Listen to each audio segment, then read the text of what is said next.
जो डर ये है सबसे बड़ा, और जो होना भी चाहिए, कि पेपर 60 मिनट में है, क्या मैं इसको टाइम से कर पाऊंगा? ये सबसे बड़ा डर। अगर किसी बात से आपको डर लगना चाहिए तो वो इस बात से लगना चाहिए, क्या मैं पेपर 60 मिनट में कर पाऊंगा? इस बात से जरूर डरो। और बच्चों, आप जिस भी क्रम में पेपर करते हो, आप मेरे कहने से अपना एक क्रम बना लेना। क्योंकि बच्चे लोग ये सोचते हैं, सबकी एक कॉमन सोच होती है, यार हिंदी और जीएस में कितना सा टाइम लगे, पहले इन नहीं करके देख लो। तो जो इनको कर गया वो पेपर में लुढ़केगा, उसका टाइम पूरा नहीं पड़ना। इसका लॉजिक बता देता हूं। जो बच्चा ये सोचता है कि मैं हिंदी या जीएस को पूरा कर लेता हूं, तो जो चीज भी आप पहले करोगे उसको बहुत ध्यानपूर्वक पढ़ के करते हो। जीएस के 20 में से आपको 12-13 क्वेश्चन ही करने लायक आते हैं, और आप पूरे शुरू में करोगे ना, पूरे 20 के 20 पढ़ोगे उनको ढंग से। जो चीज आपकी 5 मिनट में 4 मिनट में होनी चाहिए थी, वो इसी कारण 8 मिनट में हुई या 9 मिनट में। इन 4-5 मिनटों का पूरा असर ये समझ लीजिए मैथ पे आएगा, आपके पे या रीजनिंग पे आएगा, तो जो बहुत ही गंदा असर डालने वाले हैं।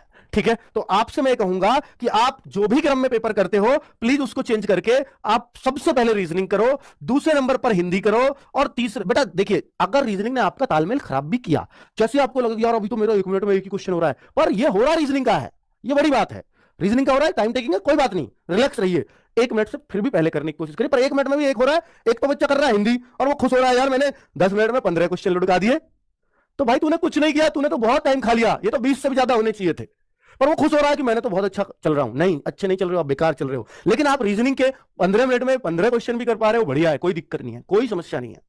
ठीक है, इस तरह से अपने टाइम को मैनेज करना। तो बच्चों, अगर आपका कुल मिलाकर के ये भी हो जाता है कि सर मेरा ना रीजनिंग में थोड़ा सा ज्यादा टाइम लग गया, मैं तो 15वें पर ही, मेरे 17 मिनट खत्म हो गए, तो 1-2 मिनट का जो बैलेंस है, जो बिगड़ा है आपका, वो हिंदी में पूरा कर लोगे, उसको जीएस में पूरा कर लोगे जल्दी से पढ़ करके। लेकिन अगर हिंदी जीएस पहले ही कर लिए तो आप अपना बैलेंस नहीं बना पाओगे पेपर में। ये पहले कर लिए, अब मान लो इनमें ज्यादा टाइम दे दिया, रीजनिंग को कम बच रहा, मैथ से बैलेंस बन रहा, मैथ तो और अपना टाइम और दूसरे का भी खा जाएगा। मैथ तो ऐसी चीज है। तो इसलिए मैं आपसे कह रहा हूं कि सबसे पहले रीजनिंग करना, बैलेंस खराब होगा तो बना देगी। कौन बना देगी? हिंदी बना देगी, जीएस बना देगी। ये क्या कर रहे हैं? और बेटा एक लास्ट में जो बात है वो मैथ्स की कर रहा हूं, एक बात ये ध्यान दे लेना। इन्हें बताइए यार क्या है ये? तो मैथ्स का बच्चों, जो लास्ट में जो मैथ्स होगा उससे फायदा ये होगा आप लोगों को, मैथ्स से फायदा ये होगा आप लोगों को बच्चों लास्ट में करने का, कि लास्ट में बचता है आपके पास बड़ा लिमिटेड टाइम।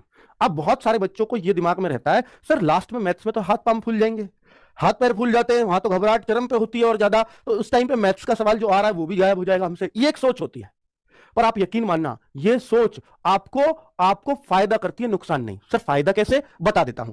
मैं ये मूंड मारता मारता आपसे थक गया हूं कि मैथ्स के उन क्वेश्चनों को, या रीजनिंग में भी ये करना, कि रीजनिंग में भी ये करना, जो क्वेश्चन एक बार में समझ में ना आए उसको गोला कर देना, और जो एक बार में समझ में आ जाए बस उसी को करना। चाहे गोले आपको रीजनिंग में भी 5-7 करने पड़ जाए, कोई दिक्कत नहीं है।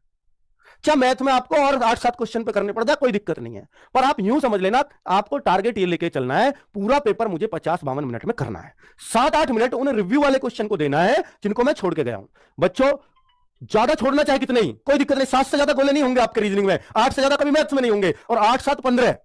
इन 15 क्वेश्चनों के लिए अगर आपने 8 मिनट भी बच रहे हैं, ध्यान देना मेरी बात पर, 15 क्वेश्चन के लिए 8 मिनट भी बच रहे हैं, और आप इनमें से 8 भी कर गए, और निश्चित तौर पर कर जाओगे कि उस टाइम पर प्रेशर नहीं है, पेपर पूरा पढ़ाई की नहीं, क्योंकि लास्ट में प्रेशर खत्म है बच्चों। उन 8 मिनट में यह दिमाग में आएगा आपको कि यार पेपर तो हो ही गया है, अब इनमें से जो हो जाएगा मेरे लिए बोनस है। उनमें कॉन्फिडेंस चरम पे होता है। उन 8 मिनट को बचा लेना अपने रिव्यू क्वेश्चन के लिए, यह टारगेट लेकर के जाना, आप निश्चित तौर पर सफल हो जाओगे। उन 15 क्वेश्चन में से मैं निश्चित तौर पर कहता हूं, उन 8 मिनट में आप 8 क्वेश्चन कर जाओगे, और वो 15 है जो आप कर ही नहीं रहे थे। और 8-9 क्वेश्चन अगर आप उनको कर गए जो आपसे हो ही नहीं रहे थे, या टाइम ज्यादा लगता, अब उनमें से 8-9 कर गए, तो कौन रोकेगा आपका सिलेक्शन? बताइए, आप रुक ही नहीं सकता। तो बच्चों स्ट्रेटजी सही अपनानी पड़ती है बस।